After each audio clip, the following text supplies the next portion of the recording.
everyone, and good morning, and welcome back to Sports Today. So, plenty of IPL action had taken place yesterday, and of course, given it's a Sunday, you're going to be expected to see plenty more IPL action today. But of course, yesterday's matches did have a lot of talking points, and of course, would be no surprise that there's a few interesting talking points, or rather, sound bites coming out from people associated with said matches. Let's start off with, of course, the first one, and that was the match between the Delhi Capitals.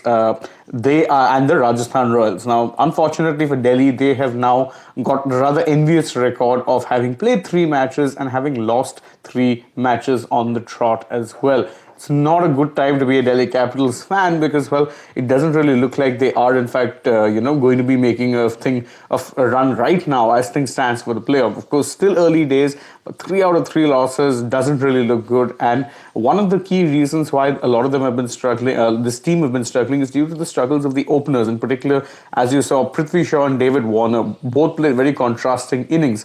Shaw ended up getting out very early. Warner ended up getting out very late, but many were wishing that he probably got out early because he was playing at such a pedestrian pace, despite the fact that they were chasing over 200 runs. Now, speaking of Shaw first, Shaw was, in fact, his struggles were touched upon by DC head coach Ricky Ponting, who had said that, look, I think everyone knows now that he has a bit of a problem against left arm pace, so he is going to be targeted like that. And it's a bit ironic that Ponting, of all people, would say this, considering that it was Ponting himself who first made this weakness rather evident during commentary during that, of course, India-Australia series where Shaw was opening for India, and he said that, he could very well be, he said this on commentary, predicted that Stark would get him out. Stark did get him out, and ever since then, I think things for sure really haven't been the same because you found that one chink in his armor, which is, of course, playing against left arm seam bowling or left arm pace bowling. Either way, he will struggle, and as yesterday we were pointing out as well, even in domestic cricket, he sometimes has struggled against quality pace bowling. So it's not exactly, let's say something unknown at this point. And it is something that Ponting admitted he would probably have to be working on with him in the nets because right now teams are very much going to come with him and look to target him in that regard. Speaking of course, the other DC opener, David Warner, well, he was, the focus of the wrath and the ire of former Delhi Daredevils player Virendra Sehwag. In fact, Sehwag was very critical of Warner in the sense he said that, look, he scored 25, he scored 50 odd runs, but I'd rather that he scored those 50 runs of 25 balls than the 50 runs of 40 balls. He said that if you can't play the way someone like a Yashasvi Jaiswal played, which is score at a very quick rate, then David Warner shouldn't be playing in the IPL. That's, pretty interesting statement, but Sehwag did very much say that, he also said that it would be better for Warner if he actually ended up getting out at 30 and if he had gotten 30 quick runs rather than actually eat up most of the deliveries and not get that many runs, because what that did was it left too much for the likes of Robman Pal, Lalit Yadav, Akshar Patel and the lower order to actually do. They had to score a lot of runs and they didn't have that many balls left. So was not exactly the best of times for DC, and the struggles of their skipper doubtless compounding things. Whether or not they can turn things around remains to be seen. But another team, by the way, who despite winning yesterday will be facing a few question marks of their own. The Chennai Super Kings, well, they registered a rather commanding, thumping victory over the Mumbai Indians, but unfortunately they had to do so without the services of Deepak Chahar, who in fact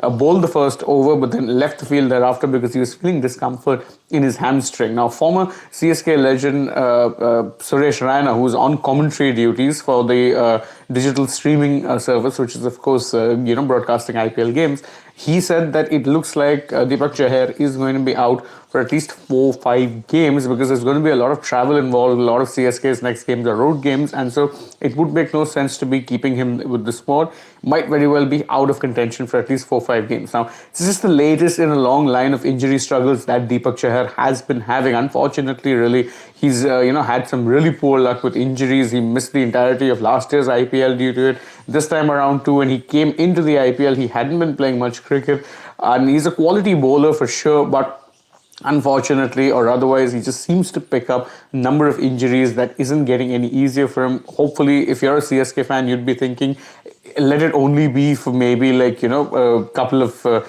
matches, maybe 4 or 5 matches, not the entire season. Otherwise, there goes CSK's team composition, and you'd again be bringing in yet another inexperienced seam bowler because they're really thin in that regard. There's not that much experience left in the playing 11 as far as the Indian players go, and specifically Indian bowling.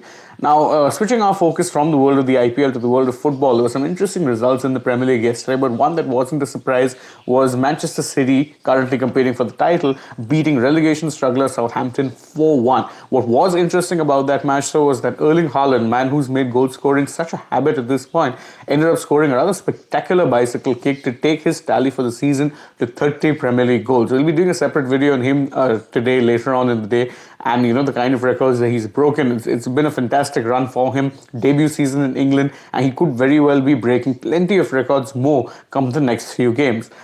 Sticking to the Premier League, Chelsea started off life under new interim manager Frank Lampard, the same way they ended life under permanent manager Graham Potter with a loss.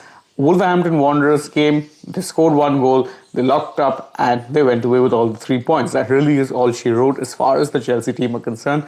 Plenty of things obviously to sort, but at this point you kind of get the feeling that it's not going to happen before the end of the season at the very least. Sticking with more football results, and this one was a really big upset in La Liga. Real Madrid ended up suffering a 3-2 loss to Villarreal, that too at the Santiago Bernabeu. Very shocking result, especially when you consider that Real Madrid had won their last 2 games, courtesy of hat-tricks from Karim Benzema. But 3-2 loss to Villarreal pretty much puts an end to all of their title hopes, because right now they're about 12 points behind, but having played a game more. So once they play another game, you could very well see that gap go up even further, and doesn't look like they're making any sort of a late charge for the title, but still alive in the Champions League. They'll be playing Chelsea later on in this coming week. So who knows, they might just not end the season trophyless after all. Also worth remembering, they are in the final of the Copa del Rey, so they could very well be winning that as well. Last but not least, we'll focus on some news regarding Indian sport. Now, you remember yesterday we spoke about Priyanshu Rajwat, a young Indian badminton player who had made the semis of the Orleans Masters. Now, Priyanshu Rajwat has made it to the finals of the Orleans Masters. He ended up beating his Irish opponent, Nat Nguyen, who's of course Vietnamese born, and it was a rather commanding win because he ended up beating him 21-9, 21-12. So very, very easy victory. And he's into the final now, which is actually massive, considering that a lot of people had not, in fact, put him anywhere when it came to doing much in this particular tournament. The fact that he's actually managed to make it this far is in itself a massive, massive achievement in that regard. And he will, of course, be taking on Marcus Johansson in the finals. And that's going to be later today. Stay tuned. We will be, of course, bringing you updates from that as well as from the world of sport. Don't forget this double-header IPL day later on. You have Kolkata Knight Riders taking on the Gujarat Titans, defending champions, in the early game, and then afterwards Sunrisers Hyderabad, who've lost 2 games in the trot, will be taking on the Punjab Kings, who've won 2 games in the trot. So that should be a fun game as well. Later on in the evening, you also have Liverpool versus Arsenal. Key game for Arsenal. If they lose this, you kind of get the feeling that maybe, just maybe, the title race might start going off the rails just a little bit. Whether or not that happens, well, that's yet to be seen. But you know where to be if you want all of the updates from the world of sport. Of course, I am talking about sports today. I'm taking a leave for now, but thank you guys so much for joining us. If you enjoyed this video, please don't forget, like it, share with your friends, and subscribe to the channel if you haven't already. Tap that bell icon, leave us a comment. Also follow us on Instagram, Twitter, and Facebook. And last but not least, please don't forget to download the AajTak app. We'll get all such updates at the tip of your fingers. Plus, if you're already on the channel, go ahead, check out some other videos that we've done through the day and night. For now, though, from my side, goodbye.